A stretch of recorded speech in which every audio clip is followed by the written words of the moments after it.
Nous avons comme texte ce matin dans l'Évangile de Matthieu, chapitre 1, à partir du verset 18.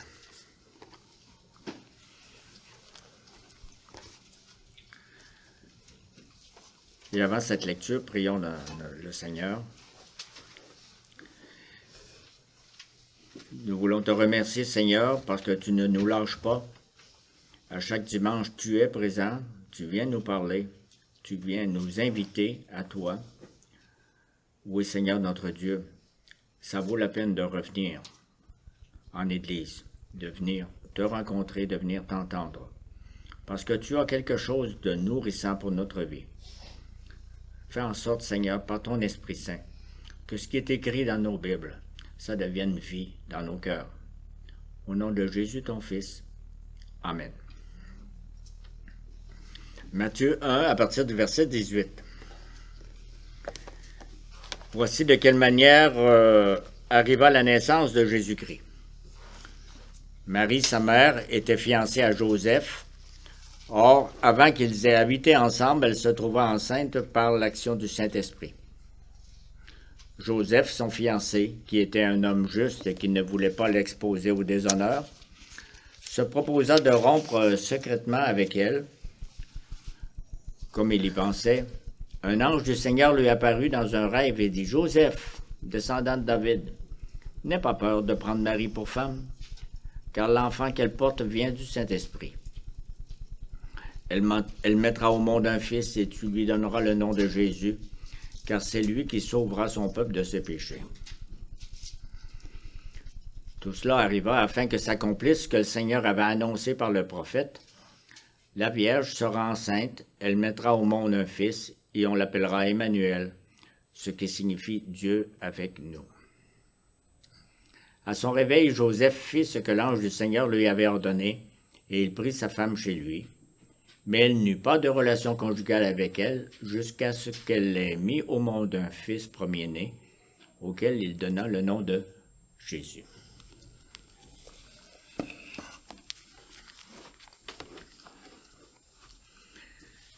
Oui, bien-aimés du Seigneur, il y a un nom qui est important et que nous chérissons, parce que nous le répétons souvent, c'est le nom de Jésus. Le nom par excellence. Jésus, c'est un nom choisi par Dieu. C'est lui aujourd'hui que nous adorons, Jésus. C'est lui que nous célébrons. Mais d'où vient son nom? Nous venons de lire qu'un ange est venu dire à Joseph, dans la nuit, « Elle enfantera un fils et tu lui donneras le nom de Jésus. » Pourquoi envoyer spécialement un ange pour nommer un bébé? D'ordinaire, Dieu envoie des anges dans les temps forts de l'histoire pour se révéler de façon particulière. Et Joseph a bien d'autres préoccupations que de fouiller dans les registres pour trouver un nom pour l'enfant. C'est pas lui qui se soucie du nom du bébé, parce que sa fiancée est enceinte et le bébé n'est pas de lui. Que faire? C'est une situation plutôt embarrassante. Joseph, donc, décide, son plan de travail maintenant, il décide de rompre avec sa fiancée secrètement. Il ne peut pas épouser Marie et en même temps, il ne veut pas salir sa réputation. Comment sauver les deux? C'est toute une préoccupation. Donc, l'ange vient vers lui dans l'optique de le réconforter.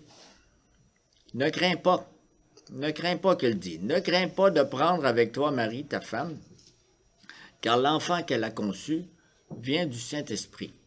Ça ne vient pas d'un autre homme. Puis, l'ange attire son attention sur l'enfant lui-même qui s'en vient. Elle enfantera un fils, et tu lui donneras le nom de Jésus, car c'est lui qui sauvera son peuple de ses péchés. Pourquoi ce nom-là est si important au point d'exiger une révélation toute particulière, d'envoyer un messager du ciel? Une révélation qui est transmise par un ange qui vient du ciel. C'est parce que le nom de Jésus nous parle de sa personne. Le nom de Jésus nous parle de sa mission. C'est pas juste un nom choisi dans la liste des noms. Ça peut nous sembler curieux, parce qu'on pense à la façon dont les gens choisissent les noms aujourd'hui. Je parle à plusieurs parents ou des gens qui ont des parents. Pourquoi vos parents vous ont-ils donné le nom que vous portez? J'espère que vous avez des réponses. Pourquoi avez-vous donné tel ou tel nom à votre enfant? Qu'est-ce qui motive le choix des parents? Peut-être la consonance d'un nom. Ah, ça sonne, hein? J'ai trois personnes dans ma descendance qui leur nom finissent avec « elle ». Fait que quand on entend un jeune qui dit « elle », il parle de « on ne sait pas qui ». Peut-être c'est le souvenir d'un parent ou d'un ami qui portait le même nom. Ça peut vous arriver, n'est-ce pas? Ou peut-être le fait que c'est un nom qui est en harmonie qui sonne bien avec le nom de famille. On ne commence pas à appeler Jean de la famille Jean.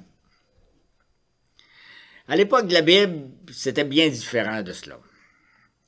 Le nom d'une personne, ça révélait beaucoup de choses, c'était révélateur. Le nom identifiait la personne, son identité, son origine, les circonstances de sa naissance, la mission qui lui était confiée. Tout ça était rassemblé dans le nom. Et les noms n'étaient pas toujours de 8 syllabes. Une chose est certaine, quand Dieu lui-même donne un nom, il y a une signification à prendre en considération. Ce fut le cas pour Abraham, par exemple. Et vous savez que Abraham, ça veut dire, dans la langue qu'il parlait, père d'une foule de nations.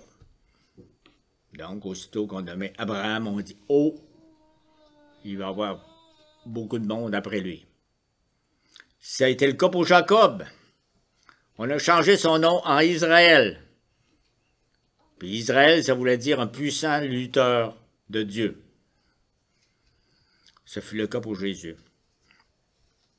Son nom révélait déjà qui il était et ce qu'il était venu faire.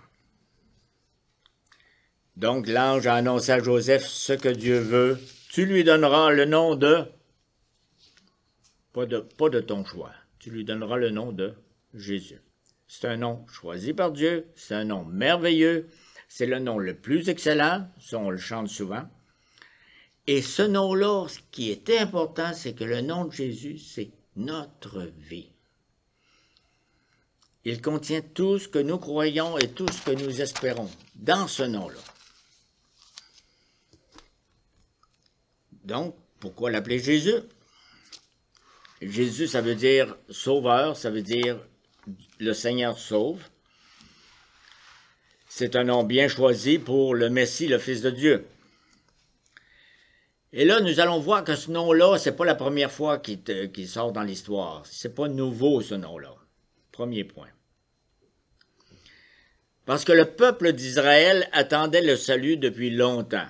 Vous avez vu l'épaisseur de l'Ancien Testament. Il y en a des prophètes là-dedans, il y en a les livres de Moïse et tout le reste. C'est beaucoup plus que le Nouveau Testament. Donc, il y a toute une attente dans le millénaire ou les 500 pages que vous avez dans l'Ancien Testament. C'est que Dieu avait préparé son peuple durant longtemps. Et Israël savait que le salut viendrait uniquement du Seigneur.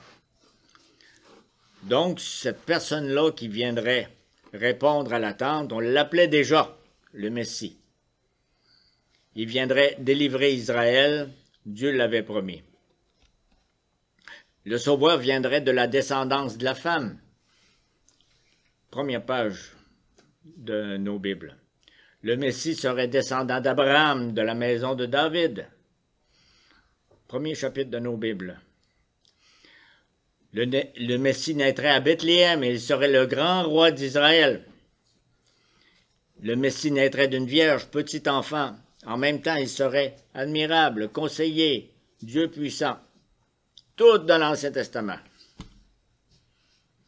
Donc, on connaissait d'avance beaucoup de choses à son sujet. L'Esprit Saint avait préparé justement le peuple par les patriarches et les prophètes, mais on ne savait pas encore quel serait son nom. Donc, l'ange envoyé pour le Seigneur a dit à Joseph, il n'a pas dit à Joseph, tu te rappelles ce que je t'ai déjà dit? As-tu lu les prophètes? Non, il a révélé un nom. Tu lui donneras le nom de Jésus. Et pour les Juifs, ça résonnait quelque chose, parce que c'était pas un nouveau nom. Il y avait déjà eu des Jésus avant Jésus. Du grec, le mot Jésus vient de Jésus, qui lui-même vient de l'hébreu, Yeshua, c'est-à-dire Josué. Jésus, Josué, c'est le même nom, avec la même signification, l'Éternel sauve. Le Seigneur enlève les obstacles, le Seigneur ouvre la route. Mais de quoi, au juste, le Seigneur sauve-t-il? Quels obstacles est-ce qu'il enlève? Quelle route est-ce qu'il ouvre devant nous? L'Ancien Testament nous parle de deux hommes qui ont porté le nom de Josué. D'abord le fameux, que vous connaissez probablement, Josué, successeur de Moïse, fils de Nun. Le livre de Josué raconte son histoire. Pourquoi est-il si fameux, ce Josué-là? Parce qu'il avait conduit le peuple d'Israël dans la terre promise. C'était supposé être le travail de Moïse. Moïse avait péché. Moïse, il dit... Le Seigneur lui dit, regarde le pays, mais tu vas mourir ici. Amène-le dans tes yeux, dans ta tête. C'est Josué, ton fidèle serviteur, celui qui a conduit. C'est Josué qui va prendre la relève et qui va le faire rentrer, traverser le Jourdain et rentrer dans le pays promis. Israël avait été délivré d'Égypte, mais il n'avait pas encore obtenu l'héritage d'un bon pays où coule le lait et le miel. Et le Seigneur a choisi Josué pour sauver son peuple de sa misère dans le désert, pour enlever les obstacles et conduire son peuple dans le pays de Canaan, la terre promise. Oui, ce gars-là était vraiment un Josué, un Seigneur qui sauve. Le deuxième Josué, il est venu beaucoup plus tard. Il s'agit de Josué, fils de Yotsadak. Je ne sais pas si vous en rappelez de celui-là. C'est le prophète Agé qui nous en parle. Ce deuxième Josué ressemblait au premier Josué. Israël était alors à Babylone, déporté en exil à Babylone. Très, très loin de la terre promise. Il n'y avait plus aucun espoir d'y revenir. Et ce deuxième Josué a travaillé à ramener Israël dans la terre promise. Dieu s'est servi de lui pour délivrer son peuple, enlever les obstacles, ramener son peuple dans le pays promis. C'était un vrai Josué. Le Seigneur sauve. Mais pourquoi le Seigneur a envoyé un troisième Josué? Pourquoi Jésus, fils de Marie? Donc, on est au deuxième point, parce que Jésus, même s'il est troisième, il est le seul à parfaitement porter le nom de Dieu sauve. Pourquoi Jésus de Nazareth? Parce que les deux premiers Josué n'avaient pas sauvé parfaitement. Le travail de Josué 1 et Josué 2 n'était pas complet. Dieu avait réellement sauvé, oui, mais c'était juste une ombre de la réalité qui s'en venait. Josué, fils de Nun, ne pouvait pas payer pour les péchés de son peuple. Impossible pour lui de prendre tous les habitants de son peuple et de changer leur cœur pour les tourner vers Dieu. Impossible de toujours prendre soin du peuple de Dieu. Ce Josué-là ne pouvait même pas se sauver lui-même de la mort. Son travail, son salut, c'était merveilleux pour le peuple, mais c'était temporaire et c'était pas complet. Deuxième Josué, fils de Jotsadak, à Babylone, lui non plus ne pouvait pas payer pour les péchés de son peuple. Impossible de mettre dans ce peuple-là un cœur nouveau promis par les prophètes. Donc, ce deuxième Josué avait fait un travail incomplet lui aussi. On arrive au troisième Josué. Que penser de Jésus? Est-ce qu'il viendrait un quatrième Josué après? Non, il n'y a pas eu de quatrième Josué parce que Jésus a fait le travail, il a fait le salut complet. Parfait. Comment c'est possible? Allons voir comment ce troisième Josué a sauvé différemment des deux premiers. Parce que Jésus est allé à la racine du problème. De quoi nous sauve-t-il? Il nous sauve du péché. Quel obstacle Jésus enlève-t-il? Il enlève nos transgressions. Quelle route est-ce que Jésus nous ouvre? La route de la réconciliation avec Dieu et de la vie nouvelle avec lui, dans l'espérance de la vie éternelle. L'ange a dit à Joseph, « Tu lui donneras le nom de Jésus, car c'est lui qui sauvera son peuple de ses péchés. » Et ça résonnait dans Joseph. Ça résonnait tout ce que nous venons de rappeler du premier, deuxième Josué. Le premier Josué, il a sauvé les Israélites du désert. Mais pourquoi est-ce qu'ils sont restés si longtemps dans le désert? Une génération? Pourquoi il y en a tellement qui sont restés dans le désert, qui ne sont jamais rentrés dans la terre promise? À cause de leur péché, leur doute, manque de foi, les murmures contre Dieu, contre Moïse, leur mécontentement, leur révolte, leur idolâtrie, leur désobéissance. Hey, on se trouve un chef, on retourne d'où on vient. Deuxième Josué, qui lui est parti de Babylone. Il les a sauvés de l'exil. Mais pourquoi son peuple était-il rendu à Babylone en exil? Pourquoi sont-ils restés humiliés à Babylone durant si longtemps? On s'en rappelle à cause de leur faute, leur désobéissance, leur idolâtrie, leur infidélité, leur méchanceté dans le pays promis. Donc la racine de leur problème, que ce soit pour un Josué ou pour l'autre, la racine c'était toujours le péché. Et la racine de nos problèmes, c'est notre péché. C'est le mal le plus grave, c'est le mal le plus profond. C'est quoi au juste ce mal-là, ce péché-là? C'est la désobéissance au commandement de Dieu que nous avons lu tantôt.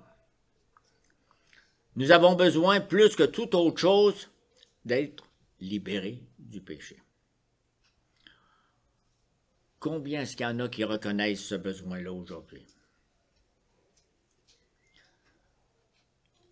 Il y a beaucoup de gens, vous lisez, vous entendez, beaucoup de gens qui proposent toutes sortes d'autres solutions parce qu'ils ne reconnaissent pas la racine de notre problème. D'après eux, nous aurions besoin d'être sauvés de l'exploitation économique. Changer de gouvernement, changer de système capitaliste par un autre. Ou bien d'être sauvés de la discrimination raciale. Ou bien sauvés du chauvinisme mâle, des désastres écologiques, ou bien sauvés de la pauvreté, sauvés de la maladie, sauvés de la corruption des dirigeants, et nommez-en, c'est le grand malheur selon les gens autour de nous, et souvent c'est nos pensées aussi. Oui, le péché a défiguré tous les aspects de la vie. Et l'Évangile nous dit que tout cela doit être transformé, tout ce que je viens de vous nommer et ce que vous avez en tête. Mais le péché le plus grave, il n'est pas dans la société, il n'est pas dans l'économie, ce n'est pas un péché environnemental, ni physique. C'est un péché personnel, c'est un péché moral, c'est un péché spirituel.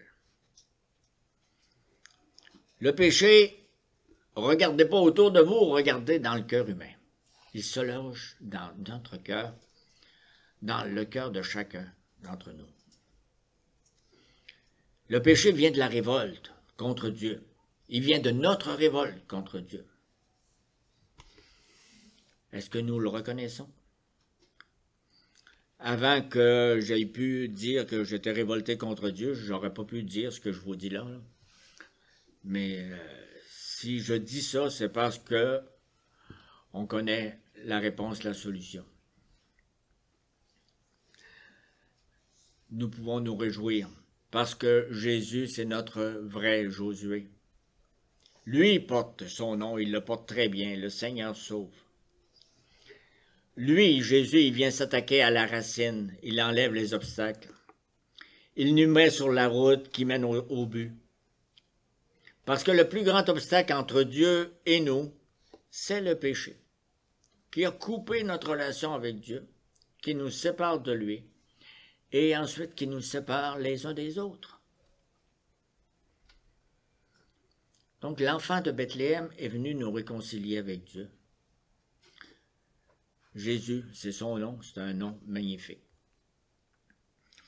Et c'est le rappel de sa venue que nous préparons. C'est lui que nous adorons, à l'exemple des bergers et des mages. Donc, c'est pas juste la venue d'un petit enfant quelque part entre des pauvres gens dans la campagne qu'on fête. On fête l'arrivée de Dieu qui nous sauve complètement de ce qu'il y a de plus grave. Et comment il a fait, ce petit enfant-là, pour nous délivrer? Ça n'a pas été un travail facile. Sa mission était très exigeante. Parce que notre Sauveur, premièrement, il devait être parfaitement juste. Il devait accomplir tout ce que Dieu exigeait de nous. Il fallait qu'il obéisse pleinement et parfaitement à tous les commandements de Dieu, que sa relation avec Dieu soit top. Il fallait qu'il aime Dieu, son Père, de tout son cœur, de toutes ses pensées, de toutes ses forces. Avez-vous déjà essayé? Il fallait qu'il aime son prochain à chaque instant, sans aucune faille, quelle que soit l'allure du prochain. En même temps, notre Sauveur devait subir tout ce que nous méritions. Il fallait qu'il paye notre dette. Le salaire du péché, c'est la mort. Comment a-t-il fait pour être véritablement Jésus? Il fallait qu'il soit condamné à mourir pour nos péchés. Il devait être à la fois vrai homme et vrai Dieu dans ce geste. Vrai homme, pour que sa nature humaine puisse payer pour nos péchés, et vrai Dieu pour pouvoir soutenir le poids de la colère de Dieu et nous donner la vie. Jésus, voilà son nom. Voilà aussi sa mission, de la crèche jusqu'à la croix, du berceau jusqu'au tombeau.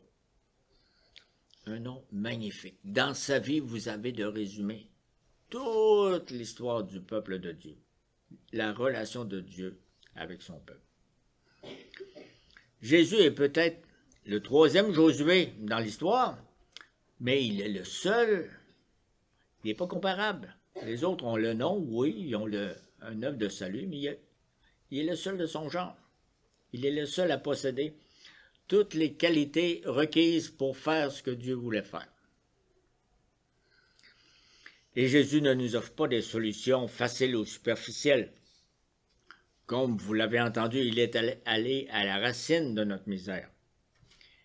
Il nous a sauvés non pas de la maladie ou non pas des problèmes sociaux, il nous a sauvés du péché, il nous a sauvés de notre péché. Ne cherchons pas ailleurs d'où vient notre misère. Quand nous croyons en lui, tous nos péchés sont enlevés, pardonnés, purifiés. Tous les obstacles sont ôtés entre Dieu et nous. La route est libre. L'accès à Dieu est grand ouvert. Nous sommes réconciliés avec Dieu et nous sommes en marche vers la terre promise, comme le peuple avec les autres Josué, mais de façon beaucoup plus définitive, avec un remède qui est dans le fond de nos cœurs. Quel confort et quelle joie! Vivre par la foi en Jésus, être à nouveau les amis de Dieu, il n'y a rien de plus beau, il n'y a rien de plus grand. Comment vivre devant le Dieu 3 fois saint? Comment nous présenter devant lui avec nos péchés? Comment continuer à marcher sur son chemin avec confiance et avec joie? Jésus n'a pas fait son travail à moitié. Tous nos péchés sont pardonnés, ceux que l'on imagine les plus petits, les plus insignifiants, et ceux que l'on pense les pires, les plus horribles, qui troublent continuellement notre conscience. Quand nous nous repentons, quand nous demandons pardon, ces péchés sont pardonnés par la foi en Jésus seul. Jésus nous sauve de tous nos péchés. Son nom est vraiment magnifique. Comme nous le disions, il y a d'autres Josué qui sont venus avant lui. Tout le peuple était derrière ces Josué-là parce qu'ils comprenaient que Dieu venait les sauver. Mais il y a seulement Jésus qui est dans la catégorie. Le troisième n'est pas comme les deux premiers Josué. Son nom est unique, son nom est exclusif. Il est le seul à pleinement porter son nom. Pourquoi chercher ailleurs qu'en Jésus? Qui d'autre peut nous secourir? Il est notre seul sauveur. Il prend soin de son peuple aujourd'hui, il en prend soin demain et il en prend soin toujours. Son sacrifice est complet et suffisant. Il a été accepté par le Père. Son œuvre est parfaite, elle est agréable au Père, et sa grâce est souveraine, elle est déversée librement sur tous ses élus. Et son Esprit Saint qu'il nous envoie, il est tout-puissant. Il vient jusqu'au fond de nos cœurs pour les transformer. Son amour, insondable, il est abondamment déversé dans nos cœurs par son Esprit. Est-ce qu'on peut ajouter quelque chose à l'œuvre de Jésus au nom de Jésus? Pas même nos efforts les meilleurs. Il n'en a pas besoin. L'honneur et la gloire lui reviennent à lui seul, pour que son nom seul soit célébré. Mais à cause de la question que je viens de poser, il y a une troisième section qui est « Confessons le beau nom de Jésus, notre Sauveur », parce que nous avons une responsabilité, une grande responsabilité. Dieu nous appelle, il attend une réponse. Entendez-vous sa voix aujourd'hui? Pour répondre, la foi est nécessaire. Sans la foi, il est impossible d'être agréable à Dieu.